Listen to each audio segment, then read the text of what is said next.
E aí galera do mal, essa videoaula foi feita pelos alunos da Universidade de Brasília para a disciplina de Fundamentos da Arquitetura Computacional. Solta a vinheta. Atenção! Esse vídeo é gratuito, de livre distribuição e sem fins comerciais. Todas as mídias utilizadas para sua criação estão referenciadas ao final deste vídeo.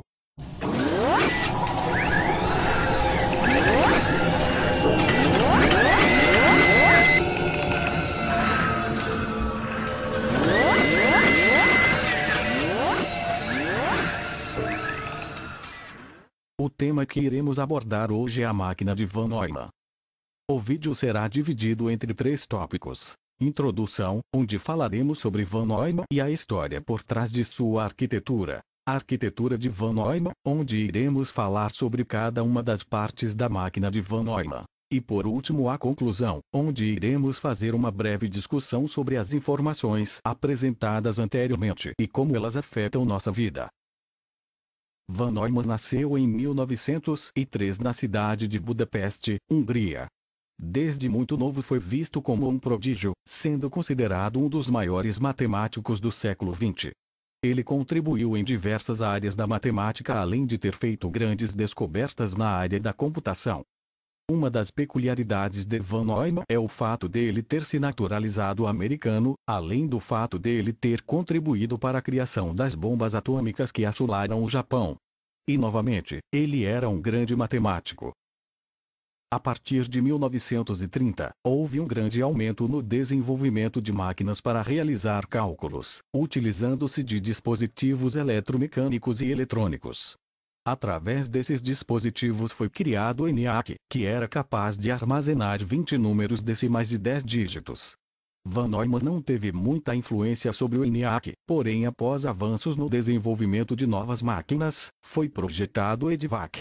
Antes dele todas as máquinas eram programadas através de meios externos utilizando cartões, fitas perfuradas, e muitos cabos de conexão. Esses dispositivos tinham um fator limitante e agravante, a pouca memória. Durante a concepção do EDVAC, Eckert propôs a utilização de linhas de atraso para a implementação de elementos de memória com custos mais praticáveis.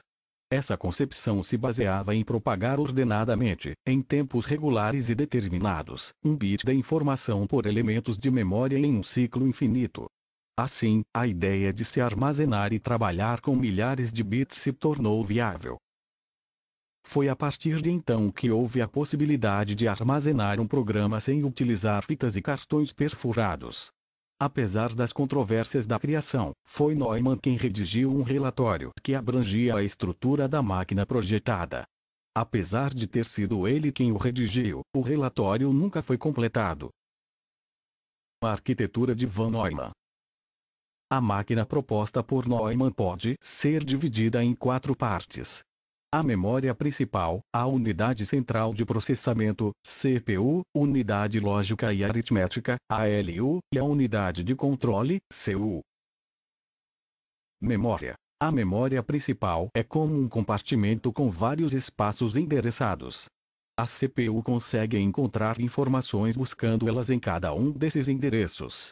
A comunicação entre a CPU e a memória é feita através de um barramento, que nada mais é do que um conjunto de linhas de comunicação que permitem o tráfego de informações. Unidade central de processamento, a CPU. A CPU seria o cérebro do computador. Ela obtém os dados e instruções através da memória e executa essas instruções. Depois ela guarda os dados novamente na memória. A CPU é composta de algumas subunidades, cada uma com uma função específica. São elas: a unidade lógica e aritmética, ULA, os registradores e a unidade de controle. Unidade lógica e aritmética, a ULA, é uma coleção de circuitos que realizam as operações sobre os dados. As operações básicas podem incluir adição, subtração e manipulações, como o deslocamento de bits. Os registradores são posições de memória construídas dentro da CPU. Como estes estão diretamente integrados aos circuitos da CPU, seus dados podem ser recuperados em uma velocidade maior em comparação aos dados da memória principal. No entanto, devido ao número limitado de registradores na CPU, essa memória é reservada para dados que estão sendo usados em um dado momento. Então, para funcionar efetivamente, o computador deve copiar dados constantemente entre os registradores e a memória. Unidade de controle, CPU. A unidade de controle pode ser vista como um supercérebro, porque ela controla as várias funções da CPU. É formada por um conjunto de circuitos que realizam a busca de dados e instruções a partir da memória principal, bem como controla o fluxo de dados dos registradores para a ULA e da ULA para os registradores e as operações realizadas. Um dos fatos interessantes sobre a arquitetura de Von Neumann é conhecido como o gargalo de Von Neumann. Esse fato consiste no problema da troca de dados limitada entre a CPU e a memória. A troca de dados com a memória é bem menor do que a taxa com que o processador pode trabalhar. Isso prejudica muito a velocidade de processamento, especialmente quando a CPU necessita processar grandes quantidades de dados. Esse problema pode ser contornado até um certo ponto, utilizando vários mecanismos, como uma memória cache entre o processador e a memória principal. Conclusão. Após todas as informações apresentadas, podemos concluir que os primeiros computadores tinham programas fixos, tais como as calculadoras. Esse fato foi limitante para muitos avanços até que houve a colaboração de várias mentes brilhantes para superá-lo. Para se ter ideia, se fosse necessário implementar um novo programa no computador ENIAC, poderiam ser gastos meses alterando seus componentes. Já com os computadores com programa armazenado na memória, houveram grandes mudanças. Agora um computador possui um conjunto de instruções e pode armazenar na memória o programa que será responsável por exemplo, detalhar o cálculo.